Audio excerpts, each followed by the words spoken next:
السلام علیکم سامعین، پاک فرش ریڈیو کے ساتھ میں ہوں آپ کی ہوسٹ رمیسہ خالد۔ سامعین، آج ہم باتیں کریں گے ایک ایسے شخص سے جن کا نام آج کل کافی سننے کو مل رہا ہے۔ وہ ایک سائنسدان بھی ہیں، اسکیل ماڈلر بھی ہیں اور ٹیچنگ بھی کرتے ہیں۔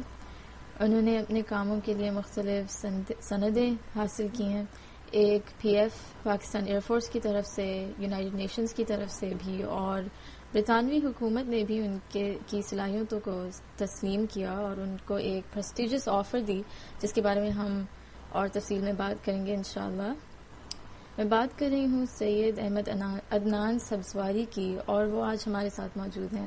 السلام علیکم عدنان، کیسے ہیں آپ؟ السلام علیکم، الحمدللہ، اللہ کا شکر ہے، آپ خیریت سے ہیں؟ الحمدللہ بالکل ٹھیک۔ عدنان، آپ پہلے تو اپنے بارے میں تھوڑا سا ہمیں بتائیں کہ آپ کس طرح کے کاموں میں مطلب کیا کام کرتے ہیں، آپ کا بیک گراؤنڈ کیا ہے؟ بیسیکلی میں رائٹ ناؤ تو بھی میں ایک ٹیچر ہوں۔ میں مقامی ایک یونیورسٹی ہے، سر سید یونیورسٹی، وہاں پہ میں 3D اینیمیشن اور computer graphics including video editing میں ٹیچ کر رہا ہوں پچھلے 9 سال سے۔ اچھا، اور اس کے علاوہ ویسے میرا ٹیچنگ ایکسپیرینس جو ہے وہ تو 15 ایئرس آلموسٹ ہو گئے ہیں اب اس کو، اور وہ ڈفرینٹ فیلڈز میں، یعنی کمپیوٹر گرافکس نہیں ہے اور مختلف فیلڈز کے اندر۔ اس کے علاوہ میں اور کیا ہوں، میں اسکیل ماڈلر ہوں، میں ڈیزائنر ہوں، میں ٹیچر ہوں، میں یعنی کئی ایک شعبے میں فوٹوگرافر ہوں۔ اچھا، یہ اور نہیں پتا آپ تھا مجھے۔ کیا لے لیں ساتھ اس کے، اسکیل ماڈلر تو میں نے بتا ہی دیا ہے۔ ڈیزائننگ ریلیٹڈ آرٹس اور سائنس جہاں جہاں کمبائن ہوتی ہیں میں وہ ہوں۔ چلے ماشاء اللہ، ویسے آپ کو دیکھ کر میں یہی سوچ رہی تھی اور کہ اتنے شعبے ہیں ماشاء اللہ جن میں آپ داخل ہو سکتے ہیں، تو خیر اس کے بارے میں ہم بات کریں گے بعد میں۔ لیکن آپ کا ورک ایتھک کیا ہے؟ کیونکہ اتنے سارے کام کرنے کے لیے کوئی آپ کو ایک خاص سوچ چاہیے ہوتی ہے اور ایک آپ کو ڈائریکشن چاہیے ہوتی ہے۔ آپ کس سوچ اور طریقے سے اپنا کام کرتے ہیں؟ کیا آپ کی گولز ہیں؟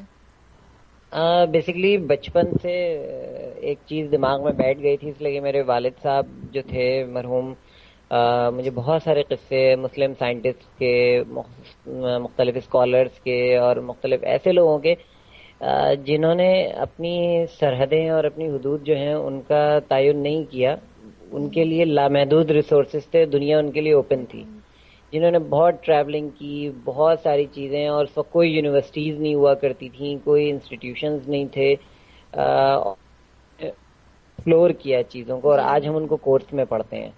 تو میں مثال کے وہی طور پہ کوئی مثال کے طور پہ یعنی آپ اگر لے لیں، جیسے اگر اسکالرز میں لے لیں، شیخ سعدی رحمۃ اللہ علیہ ہیں، اور سلمان ندوی ہیں، سید سلمان ندوی ہیں، علامہ شبلی نعمانی ہیں، اور مختلف ابن الہیثم ہیں، ابن سینا ہیں، اور بہت سارے سائنٹسٹ، آپ مسلم سائنٹسٹ کی بھی اگر آپ مثال لیں، ایون کہ اگر آپ یورپ میں دیکھیں تو بہت سارے ایسے سائنٹسٹ ہیں جنہوں نے ٹریولنگ کی اور اپنی ریسرچ کو آگے بڑھایا۔ اور کوئی ایک اسپیسیفک، اگر آپ صرف نیوٹن کا ہی نام لیں تو وہ تو بہت سارے شعبوں میں آپ کو اس کے لکھی ہوئی کتابیں، آپ اگر اس کو آئنسٹائن کو لیں تو بہت سارے شعبوں میں آپ کو اس کی کتابیں ملیں گی، بہت کچھ، یعنی کہنے کا مقصد یہ کہ سائنس آپ کو لمیٹڈ نہیں کر دیتی۔ تو اسی حوالے سے میں نے جب ہوش سنبھالا اور کچھ کرنے کا سوچا، بہت نظر آئیں جو کہ میری فیلڈ سے ریلیٹڈ آپس میں انٹر لنک تھی، تو مجھے ہر طرف جانا پڑا۔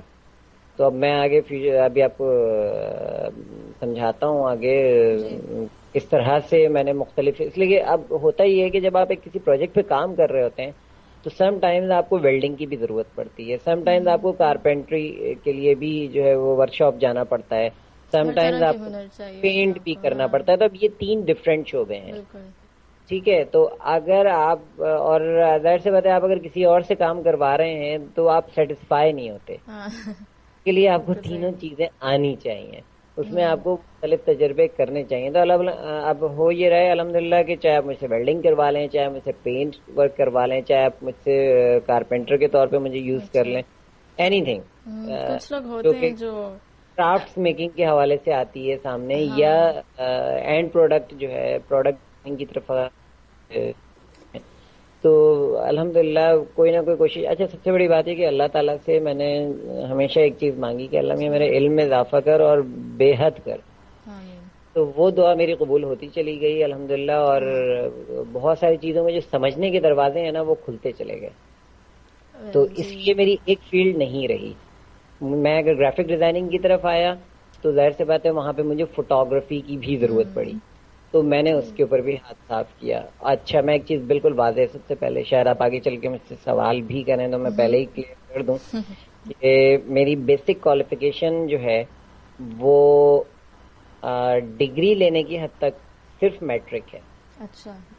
اور اس کے بعد پھر میں نے کچھ حالات نے مجھے رخ موڑ دیا, اور کچھ میری اپنے تجسس نے مجھے اس طرف نہیں جانے دیا کہ میں انٹر تک تو پڑھا میں نے. پھر اس کے بعد ایک بغاوت کر کے میں نے ان ایگزام سے منہ موڑ لیا, اور یہ ایک تہیہ کیا کہ میں دنیا کے لیے ایک مثال بن جاؤں گا اس دور میں. اس لیے کہ پہلے زمانے میں بھی لوگ جو تھے وہ کسی انسٹیٹیوٹ یا یونیورسٹی سے نہیں پڑھے ہوا کرتے تھے, مگر نالج بہت زیادہ ہوتی. تو بہرحال اس پیٹرن کو میں نے رکھتے ہوئے, اس لیے کہ بہت خطرناک راستہ میں نے چوز کیا, اور ہر کوئی, میں اپنے سننے والوں سے ریکویسٹ کروں گا کہ وہ یہ رسک نہ لیں, اس لیے کہ اس طرح سے آگے بڑھنا, ورنہ پھر یہ تھا کہ میرے آگے کوئی بھی فیوچر نہیں تھا. میں یا تو میکینک بن جاتا یا میں کوئی اور کام کر رہا ہوتا, مگر ایجوکیشن کی فیلڈ میں رہا اور پڑھتا رہا, پڑھاتا رہا. اور دیکھیں پڑھانے سے آپ کی نالج بہت بڑھتی ہے, اس لیے کہ آپ کے سامنے اسٹوڈنٹ بیٹھا ہوا ہوتا ہے نا, آپ کو نہیں پتا کہ وہ کیا سوچ رہا ہے اور اس وقت کیا سوال کر لے گا. تو آپ کو بھرپور طریقے سے ریسرچ کر کے اپنے اسٹوڈنٹ کے سامنے جانا چاہیے تاکہ آپ امبیرسمنٹ سے بچیں, پلس آپ اس بچے کا بھی فیوچر جو ہے وہ بچا لیں. اس لیے کہ اگر آپ نے اس کو کوئی, اس لیے کہ آپ ٹیچر ہیں, آپ وہ اس کا دماغ جو ہے سب بالکل بلینک پیپر ہے, آپ اس کے اوپر جو لکھیں گے وہی رہ جائے گا اس کے دماغ میں. ویسے مجھے لگتا ہے کبھی کبھار تو اگر کوئی پڑھا رہا ہو تو جو پڑھنے والا ہے, جو جس کو آپ پڑھا رہے ہو, وہ بھی آپ کو کافی کچھ سکھا دیتا ہے کبھی کبھار. بہت کچھ, بلکہ میں تو کہتا ہوں اپنی کلاس میں کہ آپ میرے ٹیچر ہیں, آپ لوگ یہ مت کیجیے گا. اس لیے کہ میری کلاس جو ہوتی ہے وہ بڑی فرینڈلی ہوتی ہے, بہت زیادہ لائیولی ہوتی ہے. میری کلاس میں ہر ایج کے لوگ آتے ہیں. یعنی میرے پچھلے دنوں تو یہ بھی اتفاق ہوا ہے کہ کئی ایک لوگ ایسے بھی آئے ہیں جو میری دادا کی عمر کے رہے ہوں, اور کچھ بہت ہی چھوٹے بچے بھی آتے ہیں, یعنی 8-9 کلاس. تو یعنی اس میں مجھے اچھا لگتا ہے, اس لیے پہلے شروع میں جو کورس تھا وہ لمیٹڈ تھا, صرف یونیورسٹی اسٹوڈنٹس کے لیے تھا, مگر بعد میں نے ریکویسٹ کی اپنی یونیورسٹی سے کہ جی اس کو آپ اوپن کریں اور سارے لوگوں کو بلائیں اس میں. تو یہ کیوں, ویسے آپ نے یہ کیوں کہا کہ تاکہ زیادہ تر لوگوں کے پاس یہ نالج آئے, یا کیوں؟ ایگزیکٹلی دو وجوہات ہیں. ایک تو مجھے لوگوں کو ایکسپلور کرنے کا بڑا شوق ہے, مائنڈ ریچ کرنے کا بڑا شوق ہے, مجھے مزہ آتا ہے لوگوں سے انٹریکٹ کر کے. مختلف, اب تو مزے سے لوگ مجھے فون کر کے کاؤنسلنگ کے لیے بھی ریکویسٹ کر رہے ہوتے ہیں کہ ہم اپنے فیوچر, اس لیے کہ دیکھیں ہمارے ملک میں فرسٹریشن بہت بڑھتی جا رہی ہے, دن بدن بڑھتی جا رہی ہے. آپ امیجن نہیں کر سکتے کہ لوگ, آپ کرائم ریٹ اتنا بڑھ گیا ہے اور بہت ساری چیزیں اتنی بڑھ گئی ہیں. پھر میں ان لوگوں کو دیکھتا ہوں اور اس زمانے کی باتیں میں دیکھتا ہوں جب لوگ پیٹ پہ پتھر باندھ لیا کرتے تھے اور اللہ پہ بھروسہ کر کے اور اب ترین حالات کو فیس کرتے تھے. اس وقت تو اگر ہم دیکھیں, ہم پھر بھی